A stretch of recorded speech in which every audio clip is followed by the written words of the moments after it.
Amateurs d'arts martiaux mixtes, bienvenue dans la cage.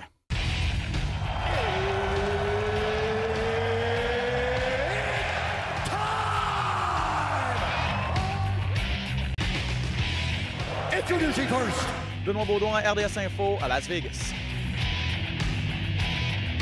and now introducing his opponent. C'est terminé! Victoire de Patrick Côté! Merci beaucoup tout le monde au Québec.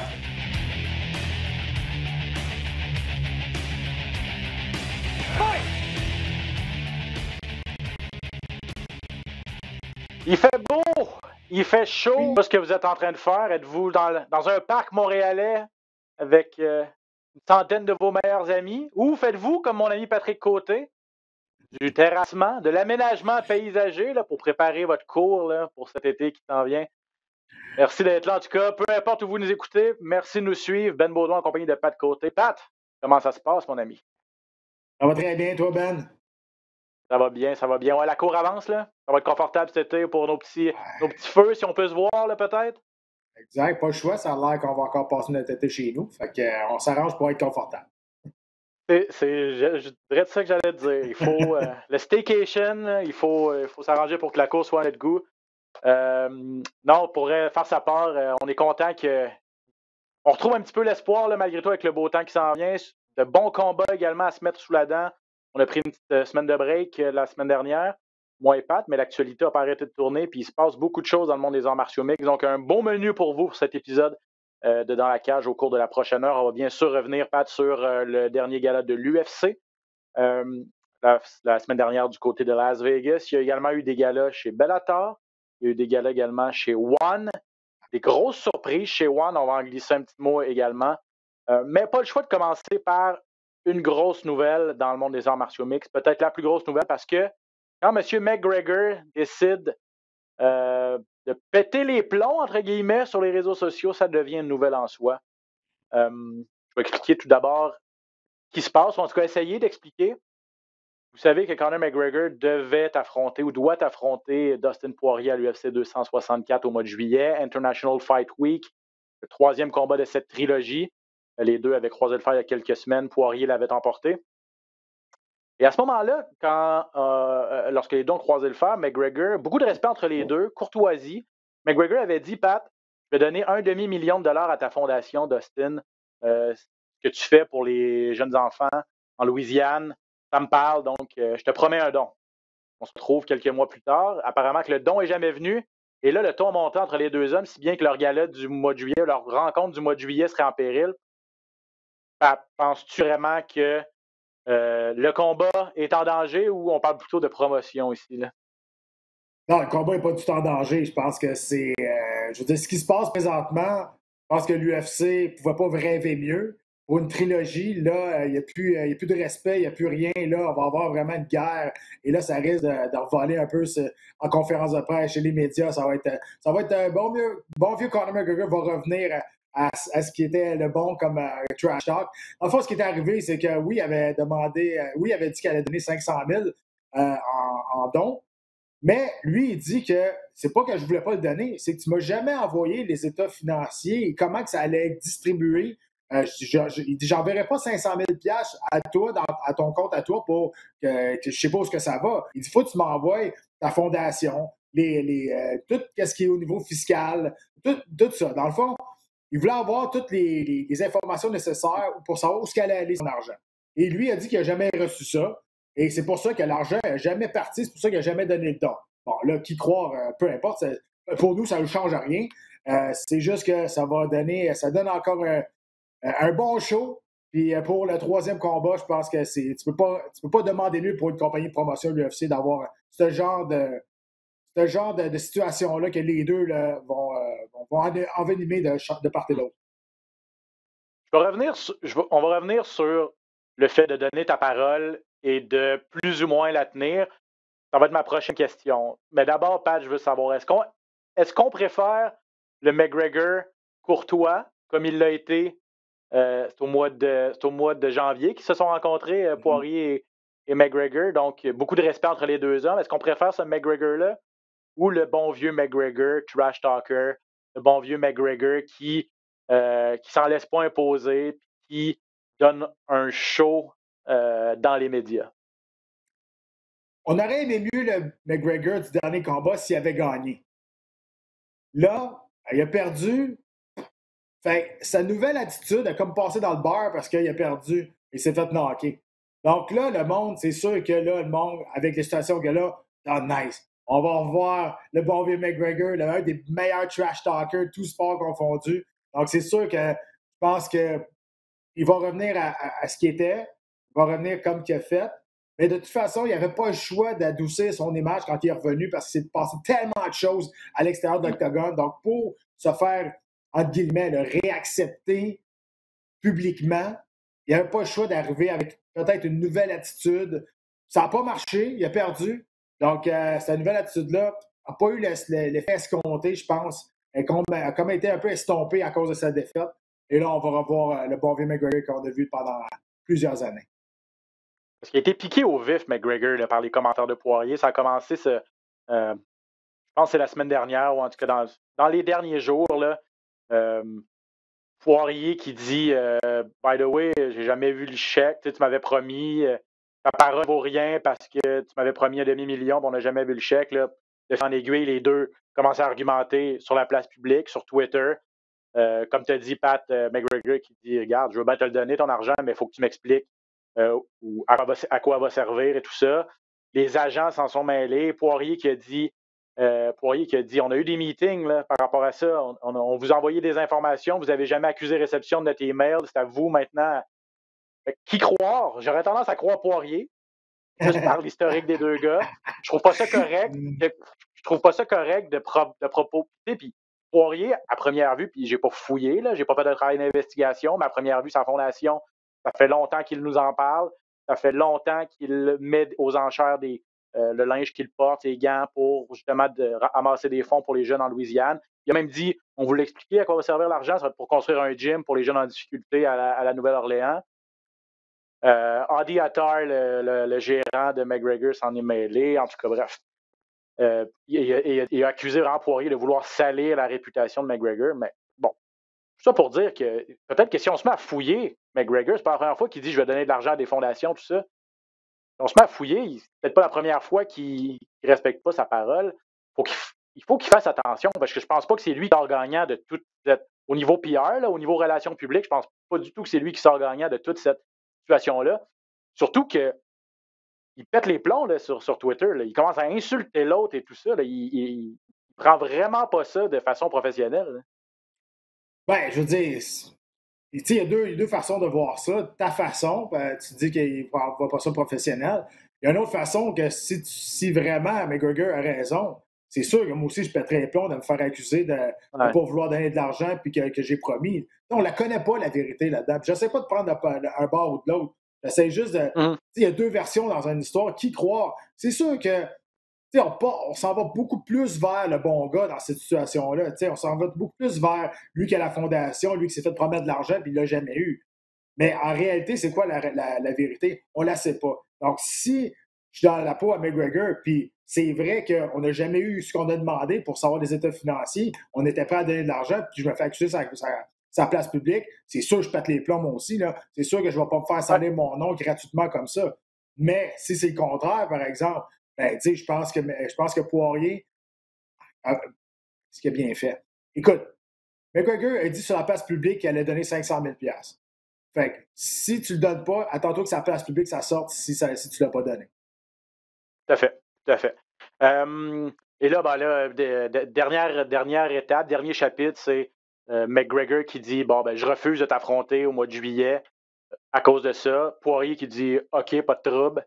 Avec les deux se mettent finalement des séquences de Poirier qui a passé le quoi à McGregor, qui a dit regarde, j'en ai rien à foutre de toi. McGregor qui réplique avec le chaos qu'il avait passé à Poirier en 2014. Michael Chandler qui lève la main et qui dit hey, je sais, moi je suis booké au mois de mai, mais un coup que je vais gagner ça va pas me déranger du tout de me battre contre McGregor au mois de juillet. Bref. Il y en a un qui est totalement libre aussi, hein, et Justin Gaethje qui est totalement libre aussi, qui est là aussi. Ouais.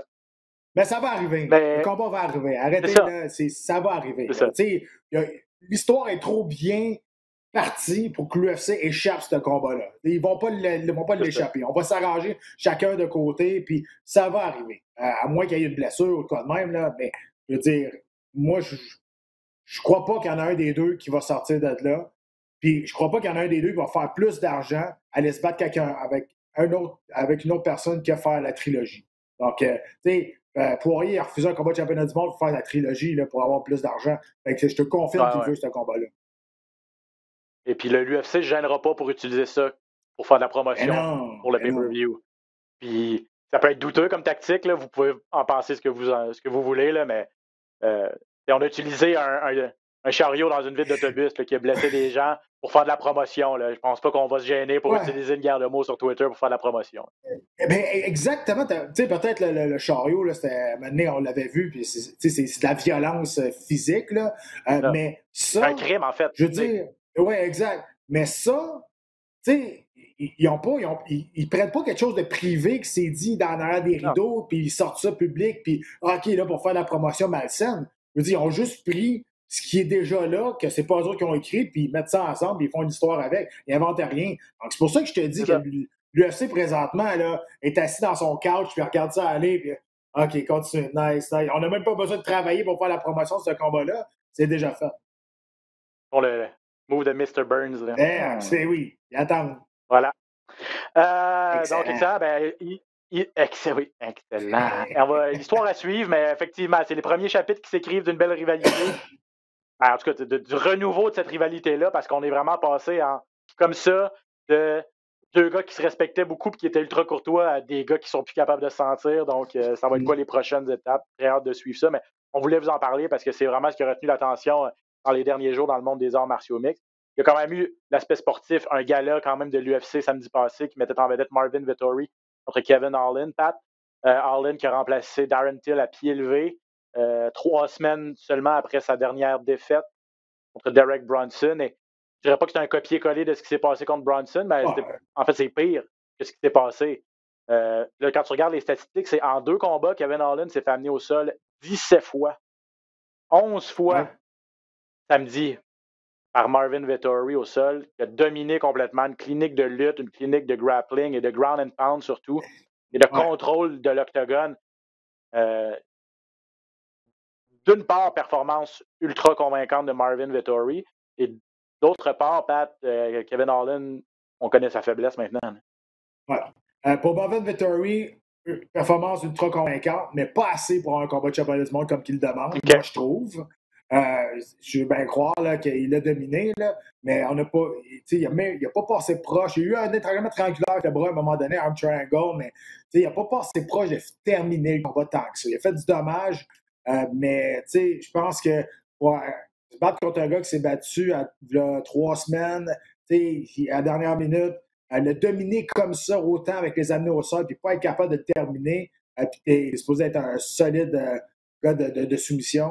Je trouve qu'il a manqué de finition. Il aurait dû finir le combat avant. Je pense que c'est une très belle performance, mais je pense pas que ça mérite un combat de championnat du monde comme qu'il veut. Je pense qu'il a le potentiel pour l'avoir. Il est sur 5 victoires de suite. Mais pour cette performance-là, je pense pas que ça lui donne un passe-droit pour le combat de championnat du monde. Kevin Holland, écoute, là, clairement, là, il faut qu'il fasse quelque chose.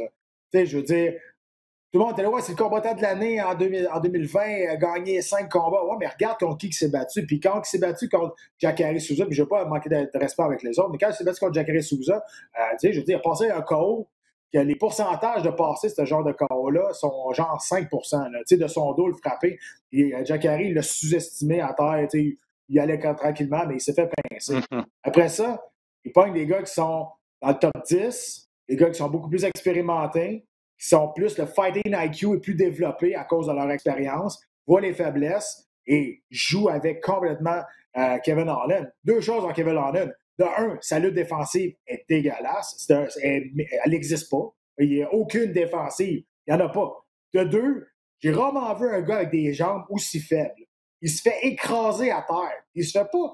oui, il y a eu des amenés au sol techniques, là, mais je dirais, là, 50% des amenés au sol qu'il a subis dans les 17, là, c'est juste ses jambes qui lâchaient. il n'est pas capable de forcer avec ses jambes. On dirait qu'il s'écrase. Ses jambes-là manquent de force. Ça, c'est sûr et certain. Là, à un moment donné, je veux dire, quand tu montes dans les classements, quand tu montes avec des gars qui ont plus d'expérience, il faut que tu sois moins unidimensionnel. Il faut que tu sois plus complexe que ça. Et clairement, là, il s'est fait exposer contre Bronson.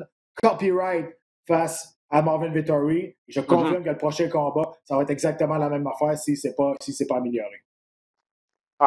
Aussitôt qu'on va le... Mais là, je pense pas qu'il va y aller, là, mais il y a eu toutes ces blagues, là, ces fameux memes là, de gens qui disaient qu'il devrait aller au Daghestan. Puis Allen qui répond, je vais y aller au Daghestan, pas de problème, pour devenir un Habib numéro 2, là, où la fameuse, le sambo, là, je pense, c'est ça, au Daghestan, la lutte russe, là, pour vraiment améliorer cette portion-là de son jeu. Il s'est montré ouvert, mais là, en me dire sur Internet, oui, je vais y aller, puis le faire pour vrai, puis aller subir un vrai camp d'entraînement, puis il se ferait brasser en maudit là-bas, là. Peut-être que ça y prendrait, mais il se ferait brasser. Il pleurerait à tous les entraînements, mais l'affaire aussi, c'est qu'il a déjà mentionné qu'il voulait descendre à 170 livres. C'est pas un gros 185. Il ne coupe pas de poids. Là, il se pèse à 183, 182. Le problème, c'est que moi, je pense qu'il y a des bien meilleurs lutteurs à 170 qu'à 185.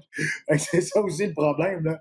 Je ne sais pas. Je pense que présentement, là, c'est pas une question de catégorie de poids, c'est une question de technique. C'est une question de knowledge, de s'entraîner puis de s'améliorer. Parce que clairement, je veux dire, tu regardes les deux combats, là, lui, il va le regarder. Là.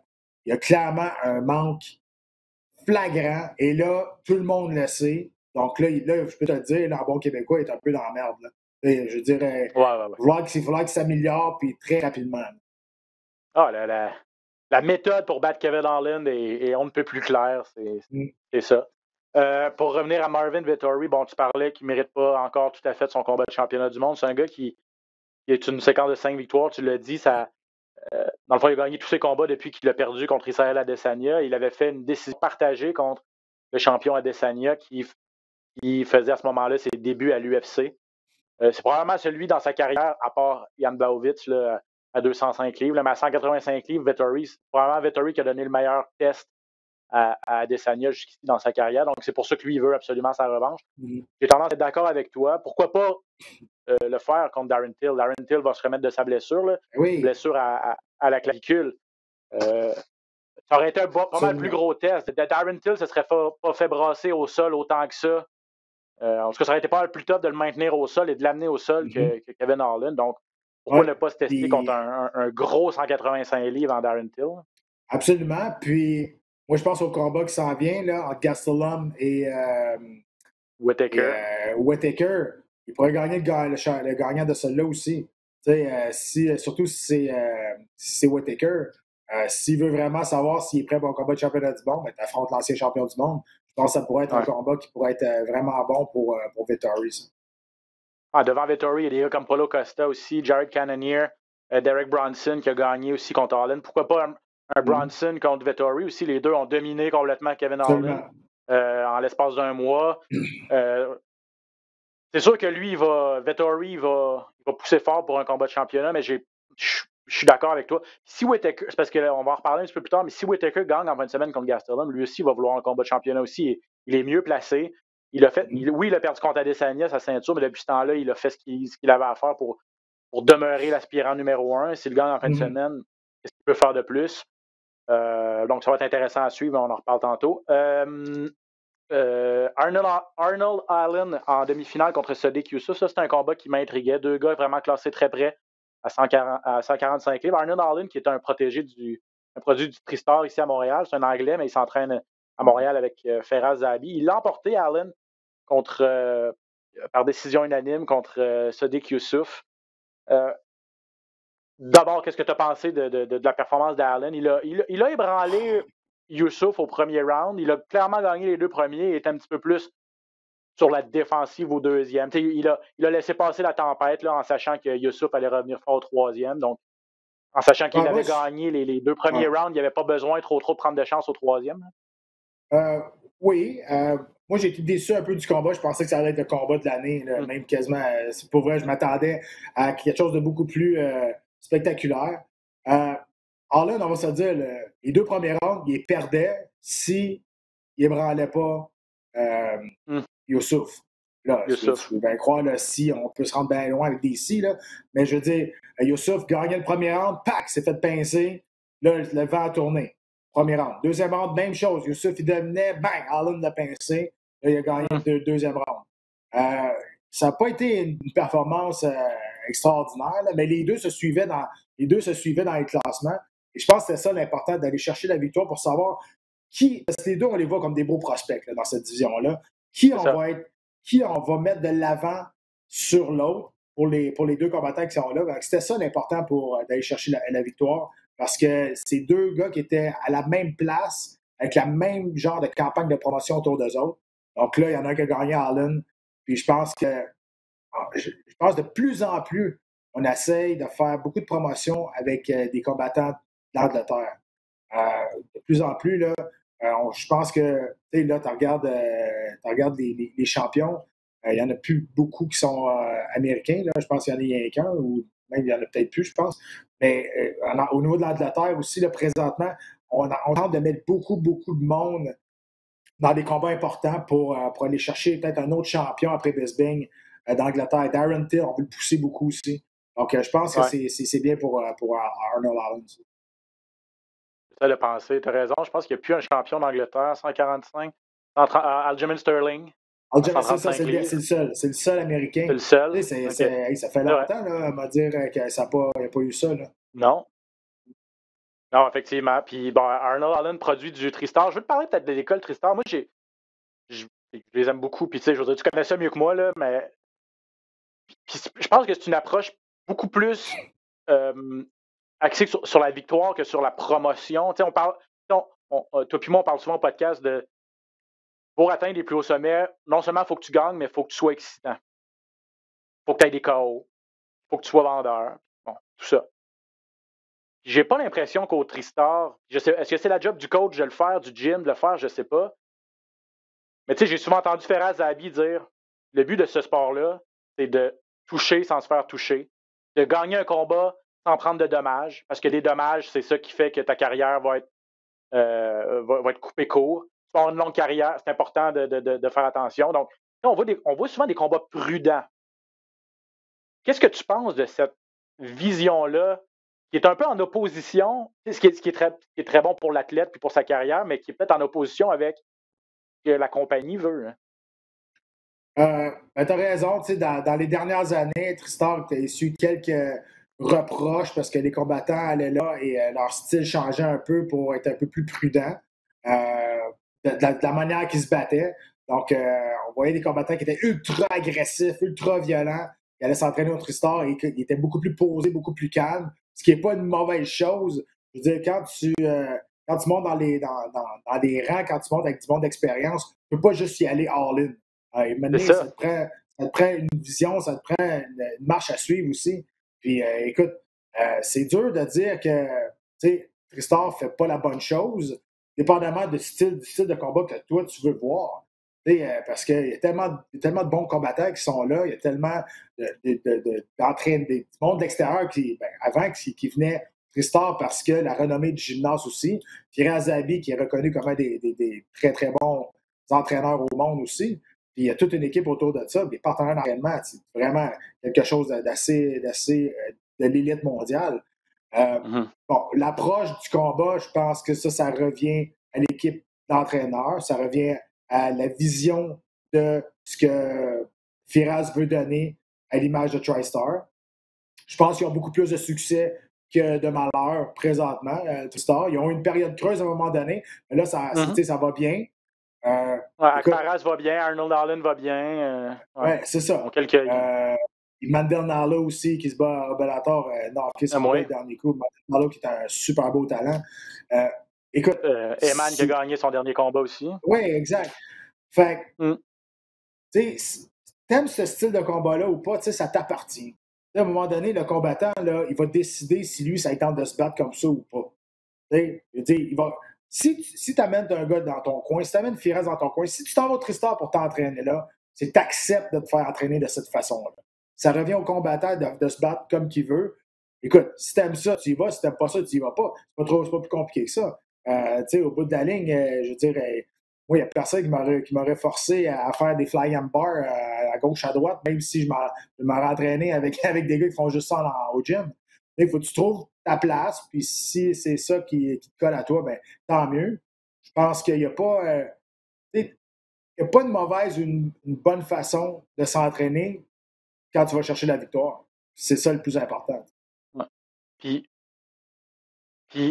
les fameux raccourcis là, qu'on entend des fois, là, de dire en étant plus spectaculaire, en prenant plus de chances, je vais peut-être me rendre au titre, avoir ma chance au titre plus rapidement. Oui, c'est vrai peut-être dans certains cas. Mais tu regardes des champions présentement comme Volkanovski qui est juste sur une sectée. Il s'est pas rendu là parce qu'il est flashy nécessairement, il s'est rendu là parce qu'il a gagné. Regarde, je vais te donner le meilleur exemple. Kamaru Usman, il s'est rendu là parce qu'il y a 12 victoires de suite. Là. Il s'est pas rendu là parce qu'il est flashy, loin de là. Fait qu'effectivement, il prend pas trop de dommages puis il contrôle ses adversaires. Donc effectivement, c'est loin d'être une recette qui est pas bonne. Là. Je vais te donner le meilleur exemple. Là, je dis pas qu'il faut s'entraîner là. C'est pas ça que je dis ça. Mais Charles Jourdain, c'est le meilleur exemple. Il a voulu aller très vite. Il y a eu des gros noms. Il y a eu des bonnes performances, mais il est parti avec des défaites quand même. Il y a eu une grosse victoire. Il a surfé cette victoire-là longtemps. Là, il est allé chercher une autre victoire face à... Je ne sais plus c'est quoi son nom, mais peu importe. L'important, c'est que Charles ait gagné le combat. Mais ça n'a pas été facile. Et c'est pour ça que j'ai dit après, là c'est important de prendre Charles et de le construire comme il faut. De bien l'amener où est-ce qu'on veut l'amener. On l'a essayé de passer par des shortcuts au début. Là. Ça n'a pas marché à cause d'une question d'expérience. Là, maintenant, là, on a gagné notre premier combat, c'est notre nouveau contrat. Là, il faut le bâtir comme il faut. Je pense que c'est ça la chose la plus intelligente à faire avec Charles, parce que prendre des shortcuts, écoute, c'est pas nécessairement signe de succès. Ça peut arriver une fois de temps en temps, mais la plupart du temps, ça marche pas. Très bon, débat très intéressant à savoir, puis ceux qui s'intéressent au sport c'est des questions qui probablement vous intéressent aussi, là, puis quand on suit ce sport-là sur une base hebdomadaire, on voit les différents gyms, OK, tel combattant vient de tel gym, de telle équipe et tout ça, puis on voit les différences entre les équipes, ça devient intéressant de voir les styles de chacun et tout ça. Mais on pourra en reparler, mais en tout cas, ça m'a sauté aux yeux quand j'ai vu Arnold Allen, puis il a gagné son combat, puis il a fait une super belle performance. Il n'a pas pris de dommages, donc qu'est-ce qu'on peut dire de plus pour lui? On peut juste lui lever notre chapeau à lui et à son équipe Ferraz Zahabi, son entraîneur-chef, ici à Montréal. Julian Marquez contre Sam Alvey, victoire par étranglement arrière de Marquez. Je veux parler plus longuement de Mackenzie Dern, qui s'est peut-être fait un nom, Pat, en fin de semaine. Elle a battu relativement facilement Nina Nunez, anciennement connue sous le nom de Nina Ansaroff. Mais Mackenzie Dern, spécialiste de la soumission, une ancienne championne du monde de Jiu-Jitsu, elle est solide. Là. Elle est très solide. Moi, ce que j'ai aimé, c'est que là, c'est plus juste une combattante de Jiu-Jitsu. Même debout, elle gagnait les échanges. Elle s'est beaucoup améliorée, ouais. Elle s'est beaucoup améliorée. Elle a changé sa physionomie aussi. Elle est vraiment en shape, là, on va se le dire. Là. C'était la bagarre des mamans. Hein? Les deux, c'est des mamans. Je trouve ça intéressant quand même. Mais écoute, Anzar, c'était pas battu depuis 2019. Je pense que ça a apparu. Anzar Nunez, whatever, vous savez qui je parle. Écoute, je pense que ça a apparu. Ça allait beaucoup trop vite. Puis, tu sais, même sans l'entrevue, elle a dit je suis complète, j'ai pas peur d'aller au sol avec Mackenzie Dern. Tout le monde a peur d'aller au sol avec Dern. Écoute, c'est sûr que tu veux pas aller là. Puis on l'a vu comment que ça a été facile. Elle s'est débarrassée de Nunez easy. Facile. En fait, ce qui a été beau, c'est qu'elle a vraiment pris son temps. Nunez s'est défendu du mieux qu'on pouvait. Puis elle a réussi à aller chercher la clé de bras. Il restait même pas 10 secondes au premier round, mais elle a travaillé longtemps pour. Elle n'est pas partie en peur. L'arbitre a fait une bonne job. L'arbitre a démontré une connaissance parce que, tu sais, un néophyte peut regarder ça au sol puis il peut dire qu'il ne se passe rien. Mais non, il y avait ça se battait au niveau des poignets, pour le contrôle des poignets, pour la position, tout ça. Il n'aurait pas fallu que l'arbitre les relève au sol. Je pense pas qu'il n'ait même pas passé proche, mais tu sais, il a donné le temps. Il a donné un bon 2 minutes pratiquement à Dern qui a réussi à aller chercher le poignet finalement. Puis un coup qu'elle l'a eu, c'était terminé. Là, mais j'ai trouvé ça intéressant la patience et tout ça. Mais l'arbitre ne pouvait pas arrêter ça. Là. Elle était elle avait le droit. Là. L'arbitre, encore une fois, je le répète, les arbitres, il faut qu'ils savent qui arbitre aussi. En voulant dire, là, moi, la Mackenzie Dern, là, si je la connais pas, si je suis pas au courant, c'est quoi ses spécialités, ses forces, là, Si elle est là, puis elle gosse pendant une minute à travailler sur le poignet, puis là, je décide d'arrêter ça. Ben non, je sais que c'est une championne du monde de jiu-jitsu brésilien. Je connais le sport. Je sais qu'elle est en train de travailler. Donc ça, c'est important je pense, pour les arbitres de savoir qui tu vas arbitrer, quel genre de combattant. Tu sais, moi, il arrivait dans le vestiaire, là, puis là, il me disait, parce que les arbitres viennent tout le temps voir les combattants dans le vestiaire avant le combat. Ils donnent des règlements. Ils disent, as-tu des questions de cas de même? Puis après ça, moi, je disais tout le temps, toi, tu me connais, hein? C'est pas parce que je vais manger un coup que si je tombe à terre, arrête pas le combat tout de suite. Là. Il dit non, on sait qu'il y a le genre de combattant que t'es, mais c'est ça aussi, les arbitres, il faut qu'ils connaissent les styles des combattants aussi. Mais c'est une question de temps, elle savait. Un coup qu'elle s'est mis en position de la clé de bras, c'est une question de temps. Là, on savait que ça allait se terminer. Puis honnêtement, là, elle commence à va être dangereuse. Là. Honnêtement, avec son combat de debout amélioré comme ça, là, elle va être dure à battre. Là, c'est sûr qu'elle va avoir une date avec une fille du top 5 là, à son prochain combat. Là. Elle était tout juste sur le bord du top 5. Des filles comme Michelle Waterson, Claudia Gadelha, Tesha Torres, peut-être pas Wally Zhang tout de suite, là, ou la gagnante de Zhang Namajunas, là, mais non, elle s'en approche. Et puis, probablement un combat de championnat. Tout va bien, un combat de championnat du monde d'ici la fin de l'année pour Mackenzie Dern. Puis je pense pas qu'il y a beaucoup de filles dans le top 5 qui vont s'empresser de dire oui là, pour l'affronter. Fait que ça va être intéressant de voir son prochain défi. Un petit 2 minutes, Pat, sur John Makdessi, le Canadien, quand même, on lui a donné on lui a donné un espoir. On pensait pratiquement que John Makdessi allait être le faire-valoir du Ignacio Bahamondes, un Chilien de 23 ans seulement. Il a rencontré son homme, Bahamondes. Il a tout un menton, par exemple. On va lui donner ça parce qu'il a réussi à durer les 3 rounds, mais Makdessi, solide. Là. Très, très solide. Ça a été un des meilleurs rounds, le 3e round de l'année jusqu'à maintenant. Là, c'était incroyable. Là, moi, je suis tanné. Là.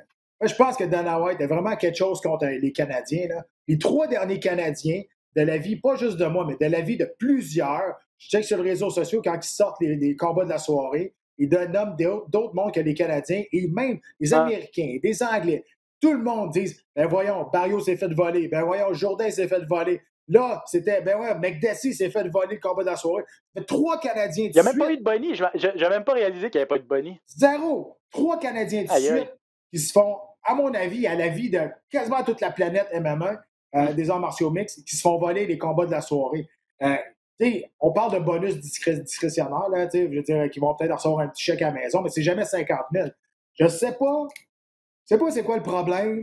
Je ne sais pas s'il y a dedans contre les Canadiens ou si c'est juste un addon, mais ça fait clairement 3 Canadiens de suite qui méritent les Fight of the Night et qui ne l'ont pas. Je suis d'accord. Là, parce que là, les autres, la soirée de Jourdain, il y a eu de très bons combats par la suite. La soirée de Barrio, il y a eu de très bons combats, mais là, samedi, là, vite comme ça, qui aurait mérité un meilleur? C'est clairement le combat de la soirée. Là. Celui-là, il est vraiment, vraiment dur à expliquer. Il a donné ça à Sam Alvey, puis là, Alvey, il n'a rien foutu du combat. Il n'a rien fait. Ça a duré un round d'écart. Il n'a rien fait à Alvey. Là. Il a soigné dans le beurre pendant le temps que ça a duré. Je trouve ça plate. Justement, c'est un bonus. Tu ne t'attends pas à le recevoir. Sauf que, je regarde ça, puis ben oui, ça fait du bien, puis je regarde ça, puis moi, honnêtement, puis je suis pas tout seul, j'y vois après les galas, je vais voir les commentaires sur les bonus de la soirée, puis qu'est-ce que le monde pense. Puis clairement, les 3 derniers Canadiens qui se sont battus méritaient le combat de championnat du monde, pas championnat du monde, le combat de la soirée, le bonus de la soirée, et c'est unanime. Donc, je sais pas ce qui se passe. À suivre, mais ouais, effectivement. Celui-là, je me l'explique mal. Mais tout ça pour dire, belle performance de John Makdessi qui a touché le jeune Bahamondes en début de premier round. Il y a eu énormément, j'ai pas les statistiques devant moi, mais énormément de coups lancés, de l'action mur à mur pendant 3 rounds. Makdessi qui l'a emporté par décision unanime, le 2 rounds sur 3. Non, il y a un juge, sauf erreur, qui a donné le combat à Bahamondes, mais bref, Makdessi qui l'a emporté à 35 ans, qui est sur une belle séquence. Là, 4e victoire en 5 combats à 35 ans, John Makdessi. Je pense pas qu'il va se mériter un combat de championnat, surtout pas à 155 livres, là, mais il fait durer sa carrière, puis On ne peut pas le mettre dehors comme, tu sais, oui, il y a eu un creux de vague il y a quelques années, mais il est vraiment sur une belle séquence, donc il faut quand même le mentionner.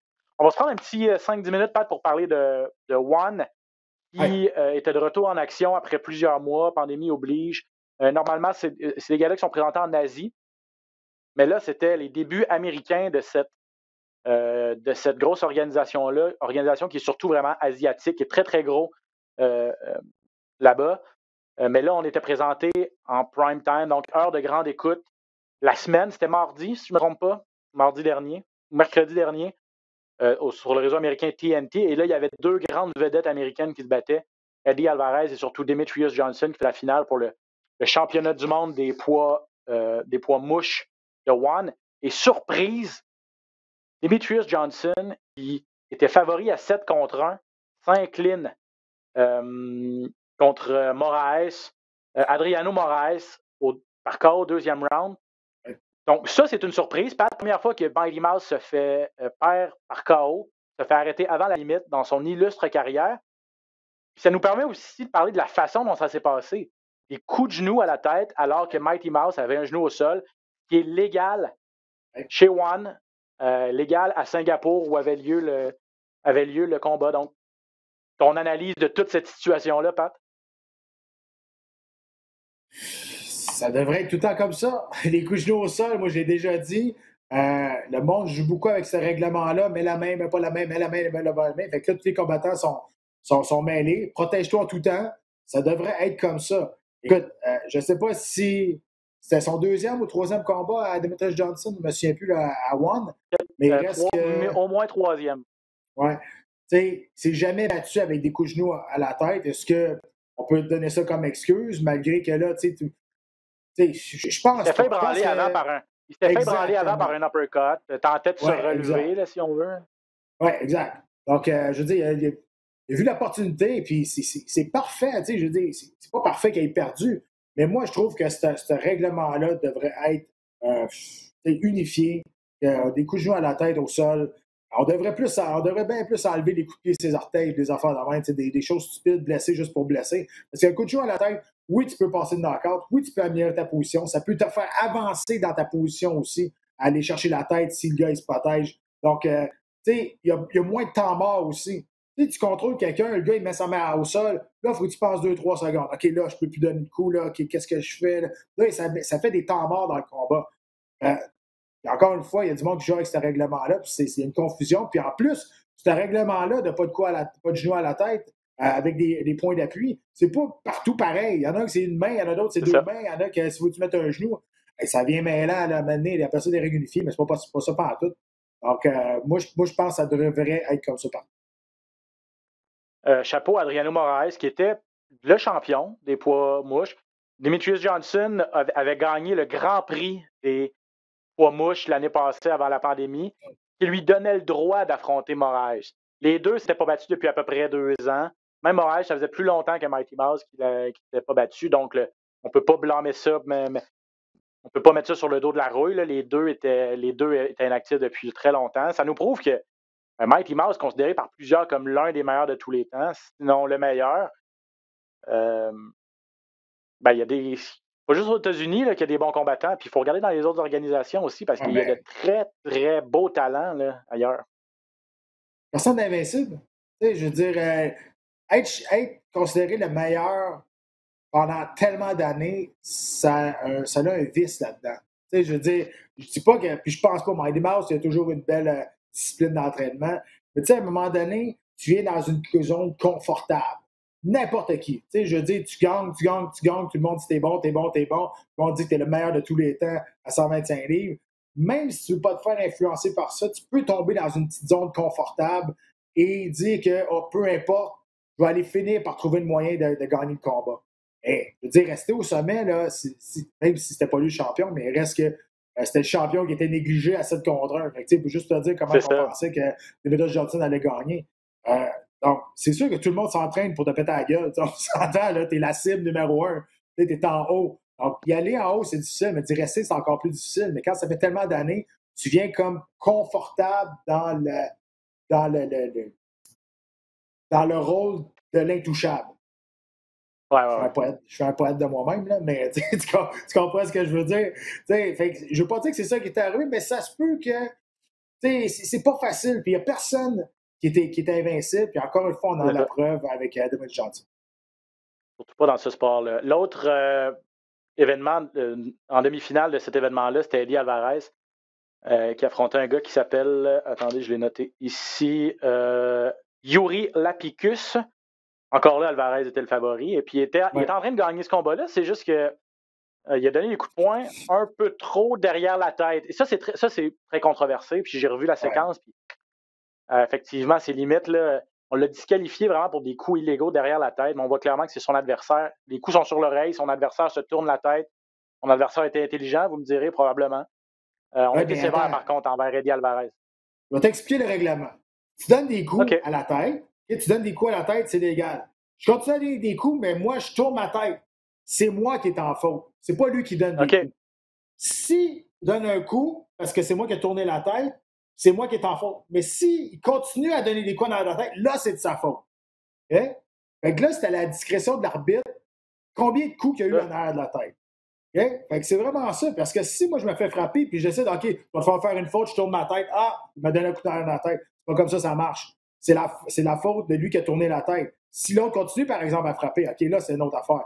Mais clairement... C'est ça qui est arrivé, parce qu'Eddie n'a pas vraiment arrêté de donner des coups, là. Plutôt continuer, puis l'arbitre Mané s'est interposé, puis là, personne ne comprenait ce qui se passait. C'était pas clairement en arrière de la tête, là, on s'entend, là. En arrière de la tête, là, c'est ça. C'est à peu près la largeur de la colonne vertébrale, à peu près un demi-pouce de chaque bord. Ça part d'en haut de la tête, puis ça descend tout le long. Ça, là, c'est ça, des coups en arrière de la tête. Faut que tu vises les oreilles pour être sûr et certain. Les arbitres nous disent vise les oreilles pour être sûr et certain de ne pas te faire. Un peu en arrière des oreilles, normalement, tu es supposé être correct. Ouais. Moi, je pense que. Moi, je pense pas que c'était matière à disqualification. Je pense que la première faute qui a ébranlé son adversaire, c'est de la faute à Lapillus, parce qu'il s'est tourné la tête. Là, il était peut-être ébranlé. Puis là, je veux dire, il a continué. Il y a eu des Hammerfists aussi de l'autre bord. Il n'était même pas en arrière de la tête. Donc, je pense pas. Moi, je trouve que c'était pas une bonne décision. En tout cas, Eddie Alvarez a maintenant 37 ans. Il a une victoire, une défaite et une nulle technique à One. Il a 2 victoires, 4 défaites, une nulle technique à ses 7 derniers combats. L'ancien champion de l'UFC, l'ancien champion de Bellator. Bon, malchance, mais sa carrière n'est pas sur une trajectoire des plus glorieuses. Ça se passait du côté de... C'est sûr, il faut que tu regardes qui a affronté aussi, là. Ouais, non, c'est ça. À l'UFC, quand il était champion, c'est sûr qu'il a affronté il a perdu contre McGregor. Il a affronté Poirier à une reprise, au moins. Je veux bien croire il a affronté Michael Chandler à Bellator. Non, c'est ça. Je veux bien croire que le gars, ça va pas très bien présentement, mais il a été champion du Bellator et de l'UFC. C'est pas pire. Oui, c'est ça. Mais tu sais, à 37 ans, peut-être qu'il y a le temps de se remettre en question après cette dernière défaite-là. Cette nulle technique-là, ou cette disqualification, en fait, parce que c'est une défaite, là. À suivre pour Eddie Alvarez. Mais je ne sais pas si ça s'est passé comme les gens de One le voulaient. C'est sûr qu'on met 2 Américains en finale, les deux perdent en finale d'un gala présenté. C'était à Singapour, là. À Singapour, ça devait être présenté le matin, là, parce que c'était heure de grande écoute aux États-Unis. On ne fait pas ça pour rien, là. Mais bref, c'est la beauté du sport aussi, là. Oui, c'est ça. C'est la beauté du sport, mais on s'entend que Alvarez et Demetrius Johnson attirent beaucoup plus que les 2 autres qui ont gagné. Je veux dire, leur nom est beaucoup plus imposant au niveau mondial que les 2 autres. Ben, chez nous, à tout le moins, c'est ça. Je ne sais pas comment ça se passe en Asie, là, mais... on va avoir le temps de parler de la finale, peut-être, Pat, qui s'en vient ce samedi. C'est pas une carte des plus relevées au niveau des noms. Là. C'est pas rempli de stars, cette carte-là, samedi, qui se représente en intégralité sur les ondes de RDS. Mais en tout cas, la finale risque d'être très intéressante. Robert Whittaker, c'en est une star. Aspirant numéro 1, ancien champion chez les 185 livres, va affronter Kelvin Gastelum, qui, après une creux de vague, semble en tout cas retrouver ses moyens à son dernier combat. J'ai comme l'impression, par contre, que c'est un peu un piège, peut-être, pour Whittaker. Gastelum est seulement numéro 8. Sur papier, tout le monde s'entend pour dire que Gastelum a peut-être plus de force de frappe, a beaucoup plus d'outils dans son coffre que Kelvin Gastelum, mais l'autre a prouvé qu'il pouvait gagner des combats et qu'il n'est pas battu d'avance, loin de là. Non, Gastelum a des mains ultra rapides, travaille en combinaison. Il a une bonne force de frappe aussi. Tu sais, c'est un combat que ces deux-là étaient supposés se battre il y a 18 mois ensemble. Ils avaient fait la pesée. Et la journée du combat, c'est Whittaker qui a eu une pierre au rein, a été obligé de rentrer à l'état d'urgence et le combat a été annulé. Donc là, ces deux gars-là. Puis en plus, tu sais, moi, j'adore Robert Whittaker. Je trouve que ça a été un des champions les plus sous-estimés et les moins bien traités par l'organisation. Ça, c'est mon point de vue à moi. Je parle au niveau de la promotion. Je trouve que, tu sais, je ne sais pas comment ça s'est passé en Australie, en Nouvelle-Zélande, de l'autre côté. Là, peut-être que ça a été extraordinaire. Mais je trouve qu'on l'a comme mis de côté un peu quand il a été champion. On dirait qu'on n'était pas content que ça soit lui le champion. Parce que c'est pas un gars qui parle beaucoup, c'est un gars qui est gêné, c'est un gars qui déplace pas beaucoup d'air. Il y a eu des ennuis de santé, il s'est pas battu beaucoup. Il s'est pas battu beaucoup non plus. Il n'a pas pu être super actif, là, malheureusement pour lui. C'est ça. Fait que je sais pas, mais moi je l'aime beaucoup parce que, surtout en entrevue, il dit, je sens que je dois quand même un combat à Kelvin Gastelum. C'est de ma faute si le combat n'a pas eu lieu. Fait que je dois un combat. Je dois ça. T'entends pas ça souvent là, d'un combattant, là, des affaires là même. Moi, j'adore Robert Whittaker. Je trouve que c'est un beau combattant au niveau des arts martiaux mixtes. Il a une bonne mentalité aussi. Bon, est-ce que c'est lui qui va battre les records des pay-per-view? Non. Mais je pense que tu as raison. Cette finale-là, pour moi, ça vaut le déplacement. Deux combattants qui ont beaucoup de choses à prouver. Gastelum, qui lui aussi là, veut. Ils viennent de sortir d'une mauvaise séquence. Il veut continuer. Il ne veut pas retourner. Il ne veut pas se retourner dans le creux de vague. Fait que, non, ça va être bien. Puis c'est deux combattants qui se connaissent bien parce qu'ils étaient supposés se battre ensemble. Effectivement. Robert Whittaker qui a perdu contre Adesanya il y a quoi? Peut-être 1 an et demi de ça, peut-être 2 ans. Depuis ce temps-là, c'est 2 victoires quand même. Et Kelvin Gastelum qui était sur une séquence de 3 défaites.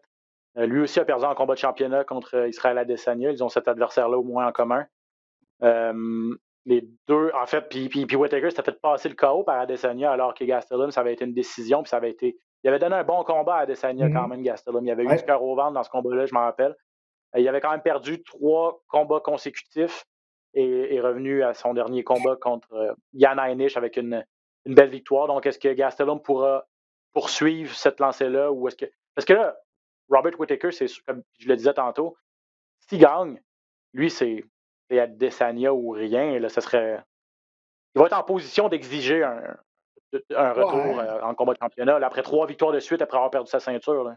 C'est rare qu'un ancien champion doit regagner 3 autres combats avant de revoir sa chance. Ben, ça revient à dire ce que je t'ai dit. Je pense que c'est sûr que là, Adesanya il est monté 205 livres, il a essayé, fait que ça a mis la division un peu sur le hold. Mais encore une fois, je pense que ce genre de combattants-là, il faut que ça mange leur pain noir, comme mon grand-père disait. Il faut qu'ils travaillent plus fort, même s'ils ont déjà été champions du monde. On dirait qu'il faut qu'ils travaillent plus fort pour mériter ce qu'ils méritent. Ouais, je suis d'accord. En tout cas, cette finale-là n'était pas manquée. En demi-finale, Jeremy Stephens contre Drakkar Klose, un espoir à 145 livres. Donc, le vétéran contre un gars qui était sur une belle lancée, qui s'est fait stopper à son dernier combat par Benil Dariush. Mais est-ce que Drakkar Klose contre Jeremy Stephens, on va savoir s'il est matériel pour faire partie de l'élite ou non. Et alors que Jeremy Stephens, lui, il n'a pas gagné depuis 2018. Ça demeure un gars qui donne toujours des bons spectacles. Puis, ça fait longtemps qu'il n'a pas gagné. Ça fait longtemps qu'il n'a pas gagné, Jeremy Stephens, mais c'en est un autre qui n'a pas affronté des pieds de céleri. Là. Ses défaites, c'est contre Yair Rodriguez, Calvin Kattar, Zabit Magomed Sharipov et José Aldo. Là. Je veux dire, puis il va tout le temps all-in. Tu sais, puis il n'y a pas trop de honte à perdre contre ces gars-là qui sont simplement extraordinaires. Là. Donc, ça va être... la demi-finale m'intéresse aussi à ce niveau-là. Bellator, Pat, beaucoup de galas par les temps qui courent. Tu as parlé de Mendel Nalo, c'est vrai. Ça, c'est un gars, si vous ne connaissez pas, là, il l'a emporté de façon spectaculaire à son dernier combat. Il se bat pas souvent, malheureusement. Je ne sais pas trop c'est quoi le deal chez Bellator, mais sauf erreur, je pense même pas qu'il y a un contrat avec Bellator. C'est combat par combat. Là. C'est Bellator qui lui donne ses opportunités, mais j'aimerais vraiment ça qu'il soit là plus souvent. Là. Honnêtement, j'en ai aucune idée parce que moi, j'entends beaucoup de monde parler de lui au TriStar. Puis, il paraît qu'il est complètement juste hallucinant. Là. C'est un combattant qui est tellement... il est bon. Il est bon, c'est dur de se battre contre lui. Tout le monde a de la misère. Il donne de la misère à tout le monde. Et je veux dire, c'est... Puis quand tu le vois, qu'est-ce qu'il est capable de faire dans l'octogone aussi, ben, c'est un cercle, là, au Bellator. Mais il reste que ce qu'il a fait le dernier coup avec son Superman Punch, c'était précis, c'était puissant. C'est un gars qui a un style unique, on va se le dire. C'est un gars qui a une personnalité unique aussi. Spécial, mais ouais, spécial. Mais écoute, j'aimerais ça moi aussi qu'on en fasse plus, peut-être la promotion, ou qu'on lui donne plus souvent des combats. On essaiera de vous le faire découvrir. On va mettre ça dans notre petit carnet de devoirs, là, essayer de fouiller un petit peu son histoire et puis peut-être essayer de l'avoir aussi en entrevue. Je ne parle pas français, malheureusement, mais c'est un gars qui vient de Toronto, en tout cas de l'Ontario, si je ne m'abuse, qui est installé à Montréal depuis un certain temps. Parce que j'entends les mêmes choses que toi du Tristar, ça a l'air que c'est une machine. Puis effectivement, il a eu de très belles performances avec le Bellator. Bellator a un gros combat qui va s'en venir plus tard cet été. Ça va être Patricio Pitbull Freire contre AJ McKee. Si vous ne suivez pas Bellator, on parle ici là, de deux des meilleurs 145 livres au monde, deux des meilleurs poids plumes au monde. Ouais. Pitbull Freire, 32 victoires, 4 défaites. C'est le champion à 145 livres de Bellator, champion également à 155 livres. C'est lui qui a chassé Michael Chandler du Bellator. Chandler, vous le savez probablement, va avoir un combat de championnat du monde à l'UFC au mois de mai. Lui a perdu contre Patricio Pitbull, qui est... C'est dur de comparer lui et Volkanovski. On aimerait tellement ça les voir ensemble, le champion de l'UFC contre le champion de Bellator. Ça n'arrivera pas malheureusement, mais il y a des arguments pour dire que Freire est peut-être meilleur que Volkanovski. Puis AJ McKee, c'est la nouvelle garde. C'est un jeune Américain, 17 victoires, aucune défaite. Un gars qui est capable de gagner autant par KO que par soumission. Il a 6 victoires. Sur ses 17 victoires, 6 soumissions, 6 KO, 5 décisions. Et ces deux gars-là vont s'affronter pour le titre, le Grand Prix des poids plumes, plus tard cet été. C'est le match-up rêvé là, aussi. Là. Absolument. Puis je suis content que tu le dises. Là. Ces deux combattants-là font partie. Écoute, les deux là, font partie du top 5 des meilleurs poids plumes au monde. Ça, c'est sûr et certain. Pitbull et McKee, même dans les top 3, ils sont vraiment, vraiment très, très, très solides. Et c'est sûr, il y a moins de promotion autour, ils sont moins connus un petit peu. La tasse est un petit peu moins suivie. Et il reste que, écoute, ces deux combattants-là, moi, je les mettais contre n'importe quel poids plume à l'UFC. Et je peux te dire, s'ils gagneraient pas mal plus souvent qu'ils en perdraient. Ah, 100%. Et puis, on n'a pas de date encore pour leur affrontement. Là, ça va se passer cet été. C'est juste qu'au dernier Gala Bellator, en fait, l'avant-dernier, il y en a eu un aussi cette semaine, mais Freire qui a remporté sa demi-finale du tournoi pour obtenir sa chance contre McKee. Donc, aussitôt on a la date, aussitôt que c'est annoncé, on vous tient au courant. On va mettre la table, bien sûr, pour ce gros combat-là. On a appris aussi que Chris Cyborg allait se battre contre Leslie Smith, une revanche. C'est pour la ceinture des 145 livres chez Bellator, mais féminin, bien sûr. Cyborg avait battu Smith, pour l'info, avait battu Leslie Smith à l'UFC en 2016. Ça avait duré même pas 1 minute 30. Ça avait duré 1 minute 20. Même chose là, pour Cyborg. Elle va défendre sa ceinture, mais... Je pense que tu allais dire que ça va être la même chose. J'aurais dit, je pense que oui. Je pense pas que Smith va arriver là en faisant la matrice. Là. Je pense qu'elle va faire le punching bag. Ça va être la même chose. Écoute, si ça fait une surprise, tant mieux. On va être les premiers surpris et les premiers contents pour elle. Je te dirais que... Tu sais, il y a des bêtes d'envie que tu veux faire. Tu dis, je vais prendre une chance, puis tu l'as, puis tu gagnes beaucoup d'argent. Là, je te dirais, mais rien. C'est sûr que tu vas perdre. C'est ça. Mais, Cyborg, elle ne sera pas payante, puis les chances que Smith l'emporte. Ouais, c'est ça. D'accord. Mais écoute si tu veux l'essayer, vas-y, là, mais c'est sûr que ça serait très surprenant. On a déjà vu des surprises, mais pas du calibre de Leslie Smith face à Cyborg. Et c'est dommage parce que Cyborg, tu sais, je dis pas qu'il y aurait eu une belle rivalité avec Amanda Nunes, là, la façon dont Nunes s'en est débarrassé à l'UFC, mais tu sais, ça revient à ce qu'on dit toujours lorsqu'on fait le round-up des divisions chez les dames. Là, il n'y a pas beaucoup de parité, disons ça comme ça. Non. Il y a les très, très bonnes, puis il y a le reste. Puis à Bellator, j'ai l'impression que c'est pratiquement pire parce qu'il y a un moins gros bassin. Puis, non, les filles entre 135 livres, il y en a 3, les filles entre 135 livres qui dominent. Tu as Amanda Nunes, le Cyborg, le Kayla Harrison. C'est tout. Madison, ouais. Il n'y en a pas d'autres. Ces trois-là sont seuls au monde dans leur catégorie. Je veux dire, il n'y en a pas d'autres. Après ça, à 135, tu peux trouver les meilleurs combattants. Mais en haut de ça, il n'y en a pas. Pat, en tout cas, bref, ça fait du bien de parler quand même de One. Ça fait du bien de parler de Bellator aussi un petit peu. Bien sûr, l'UFC, on en parle tous les jours, toutes les semaines parce que c'est présenté sur nos ondes. Puis il y a beaucoup de choses à surveiller. Mais ça fait du bien de sortir un petit peu de notre zone de confort. Puis si on vous fait découvrir des combattants, des combattantes de d'autres organisations, tant mieux. On est là pour ça aussi. Pat, c'est tout le temps qu'on a. Merci énormément d'avoir passé une autre heure en ma compagnie. Ben, ça fait plaisir. Moi, je te vois samedi. Toi, tu ne me vois pas. Mais on donne rendez-vous aux gens samedi soir.